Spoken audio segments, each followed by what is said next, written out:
Welcome to the solutions to the genetics problem set, problems 1 through 6. Let's go ahead and get started on number 1. In Siamese cats, seal point coat color, dark paws, nose, ears, and tail, is dominant over cream coat color, and gold eyes are dominant over blue.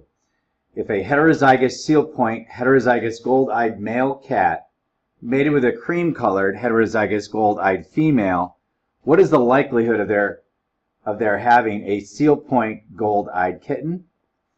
Let's reread the problem and label with appropriate letters our different traits and appropriate letters for dominant and recessive. Let's start with coat color. Seal point is dominant, so we'll give that a capital S. And cream color coat is recessive, so we'll give that a lowercase s. Gold eyes are dominant, so we'll give that a capital G over blue, which we will give a lowercase g. Next, let's identify the genotypes of our two parents. Okay, so for the male, we have a heterozygous seal point heterozygous gold. Heterozygous means one of each, so that would be a capital S, lowercase s for seal point for coat color. And that would be heterozygous for eye color, so big G, little g. For the female cat, we are told that the female is cream colored. The only way for that to happen is to be homozygous recessive, so two little s's, and heterozygous gold-eyed, so one of each for big G, little g for eye color. All right, next, this requires us to do a dihybrid cross on a 4x4 Punnett Square. In order to do that, we have to foil each of our offspring, and we'll put the male on the top of the square, and we'll put the female at the bottom of the square. A reminder that foil means that we would be first, so first would be here, then outside, and then inside, and then last. So go ahead and do that for each of your male and female offspring, and your results should look like this.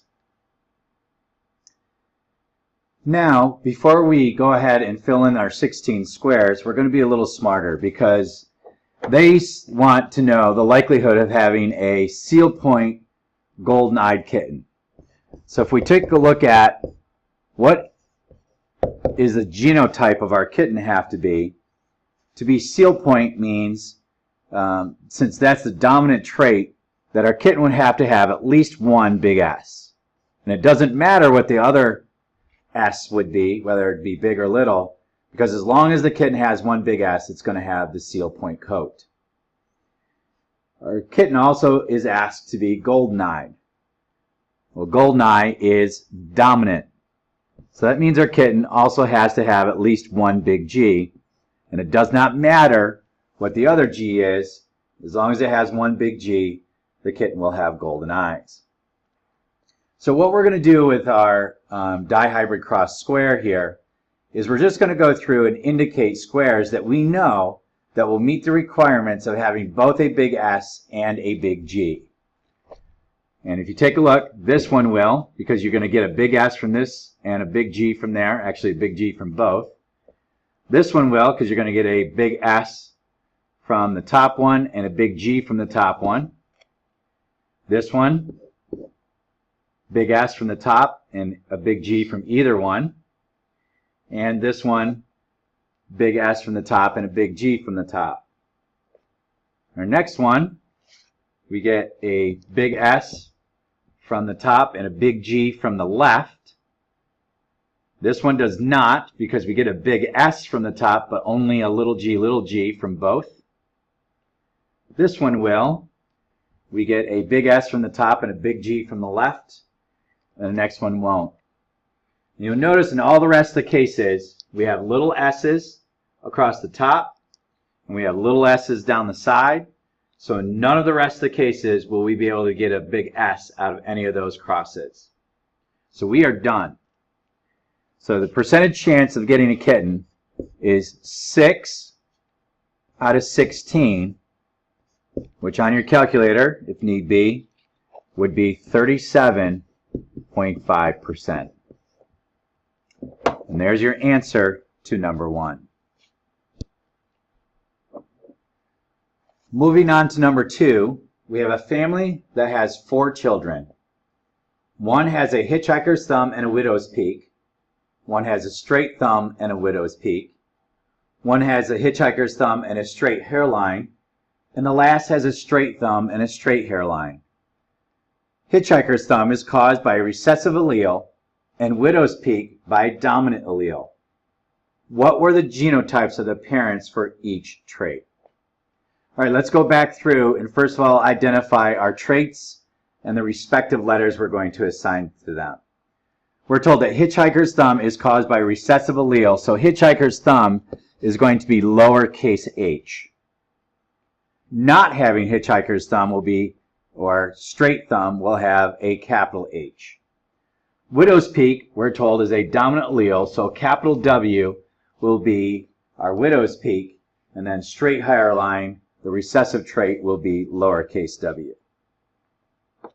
The next thing we're going to do is identify the possible genotypes of our 4 children.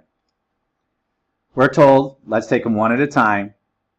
Child 1 has a hitchhiker's thumb and a widow's peak. The only way for it to have a hitchhiker's thumb is to have the 2 recessive alleles. And for a widow's peak, that means the child has to have at least 1 capital W.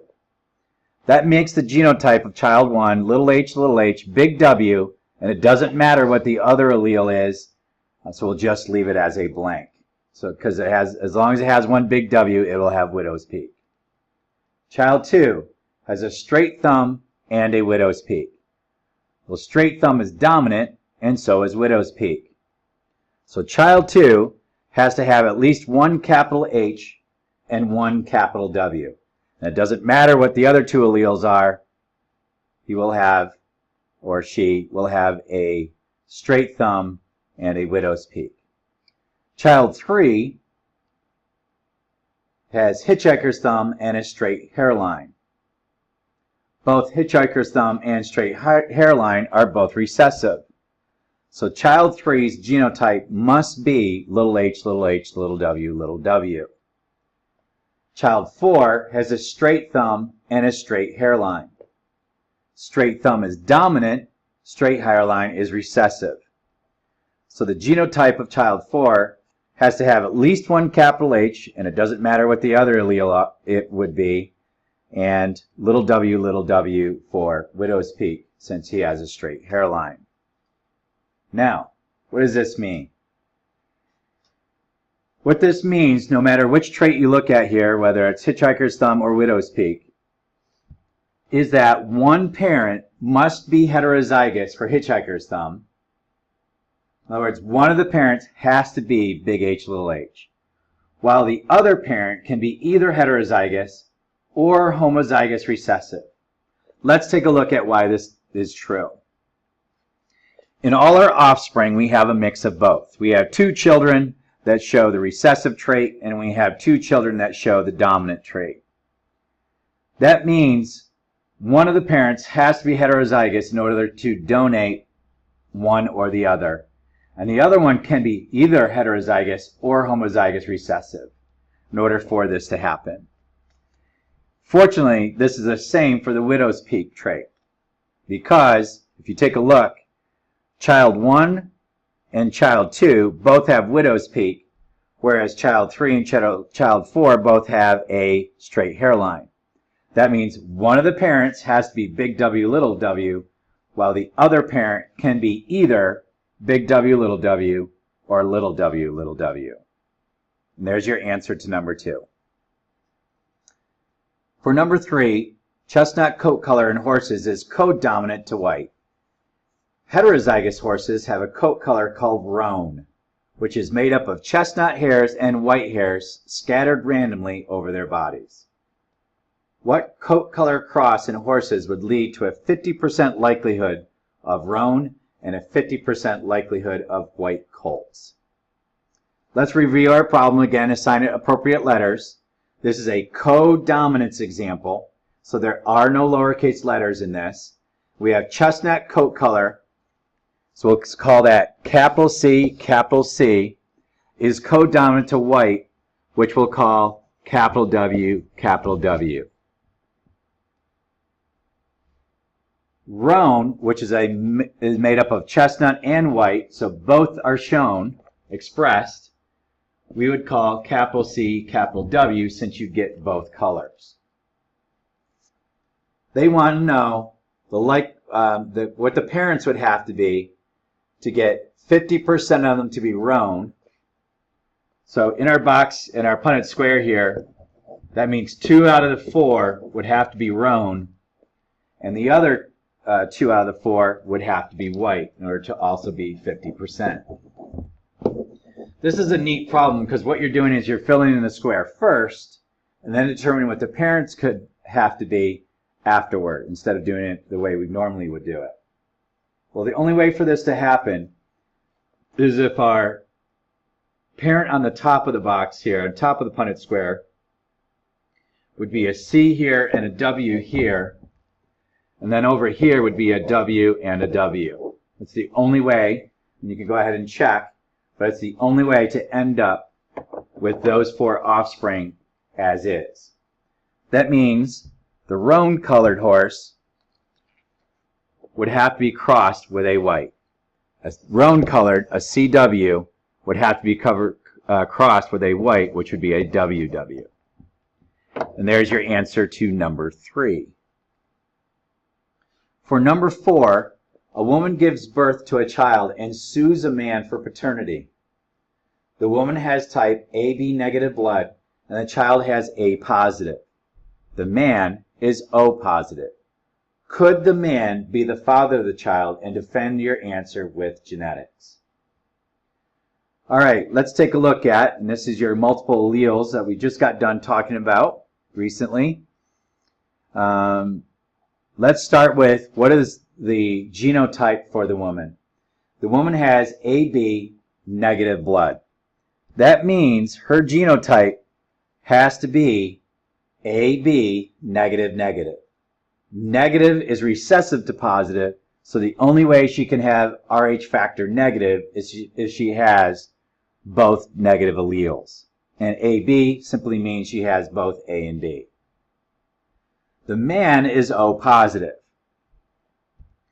That means his genotype has to be OO because O is recessive, so the only way to have that is to have both alleles be O, recessive here. And positive means he has to have at least one positive allele. So we'll put positive and then a blank, and it doesn't matter what goes in the blank because as long as he has one positive allele for Rh factor, he'll be Rh positive. We're told that the child is A positive.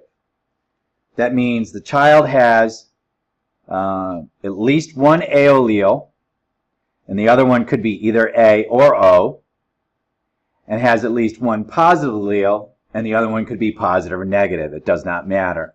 So we'll call the child's A blank positive blank. All right, now let's go over and cross the man and the woman in our Punnett Square and see what our results turn out to be.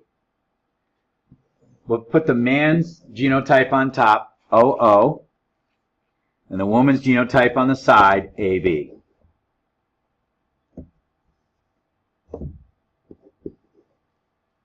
Go ahead and complete the Punnett Square.